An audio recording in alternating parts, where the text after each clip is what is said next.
If you're here, you want to learn about your VA loan. Understanding your certificate of eligibility is key. Once you understand what your certificate of eligibility is, then you can understand what entitlement does, and then you'll understand how you may be eligible to buy $1 million home. Click the subscribe button, click the bell icon. I want to be here to educate you on your VA loan benefits all the way through your process. Entitlement is the amount of money that the VA loan guarantees the lender that lets you use your VA loan. It allows the lender to not have mortgage insurance on the loan, and it also makes the lender more comfortable giving veterans large sums of money. Back in the day, it was $36,000, and you'll see that on your COE. But now that most homes cost over $144,000, your VA loan entitlement is 25% of the price of the home. How all of this involves your certificate of eligibility is that your certificate of eligibility is the document we use to track your entitlement. So if you have a full entitlement, your certificate of eligibility will look like this. Notice there's no loan numbers, there's nothing going on there other than the basic certificate of eligibility. You can pull your own certificate of eligibility from va.gov at any time you want. It's there. You can print one out basically every other day if you really want to, but it's there for you to see it.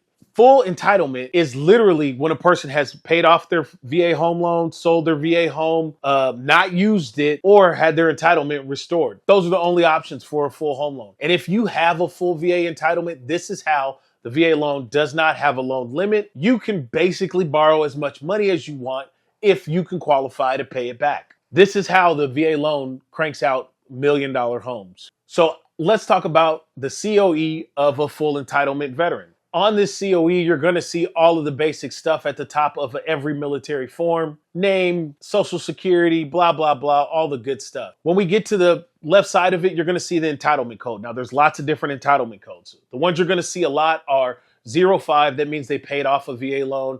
They sold the VA loan. They got their entitlement restored. Basically means they did something with their VA loan. You're going to see entitlement code 10. That means you enlisted in the military after August 2nd, 1990. Basically Desert Storm. And it's up until currently. So there's lots of code 10s out there. And then if you see code 11, it means you earned your right to use your VA loan through the reserves. There's a bunch of other codes. You can Google them if you want, but they're all related to when you served and what you did while you were serving.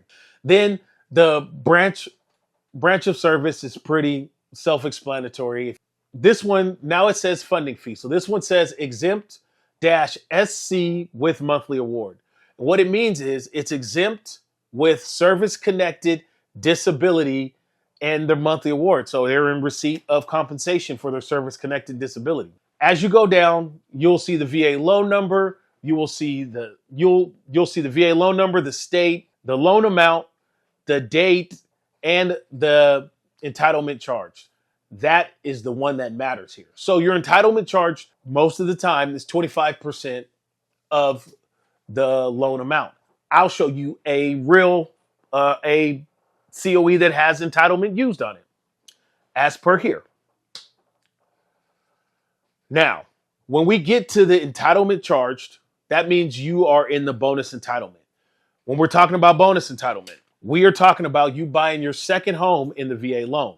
Looking at your entitlement charged, if you own more than one home, you add all of those numbers up in the entitlement charge column. Then you go find the county of the next place you want to buy your next home. And then once you find your county loan limit, it works really well in high cost counties. You multiply your county loan limit by 0.25, then you subtract your entitlement charged from that number, then you will get how much entitlement you would have left. When we're talking about bonus entitlement, the only thing that matters is how much entitlement you spent and what your amount of entitlement is in the county that you're trying to buy. So high cost counties are always better. Once you get done with that grid in the middle of the certificate of eligibility, the next little blurb is really about the $36,000, and each veteran's entitled to $36,000 guaranteed if the home is under $144,000. I think this Happened in 1944. Homes were a lot cheaper, and that's how much the VA loan would guarantee back in the day. Literally, the next sentence is if the home has cost more than $144,000, then the VA will guarantee up to 25% of your loan. That's how the VA loan works today. As you continue to go down, they got the subsequent use funding fee blurb. If you are in receipt of a service-connected disability, you don't have a funding fee. Then it'll show you your monthly award on the next line. We talk about some more funding fee stuff, and the rest of it is really blah. It doesn't affect anything lenders do much. But now you can read it, so you have the power to go out and see what your funding fee, or you have the power to see what your entitlement looks like now. If you have any questions, don't hesitate to leave them in the comments. I am here to answer questions. If you want to have a real conversation, all of my information is in the description of this video. If you need help with your VA loan, don't hesitate to reach out. I'm always around. I'm answering emails. I would love to help you. Share this so a veteran that needs to find this can. We're licensed in 27 states, so we may be able to help you. I'm Byron Thomas, a veteran and a loan officer from Be My Neighbor Mortgage. Peace.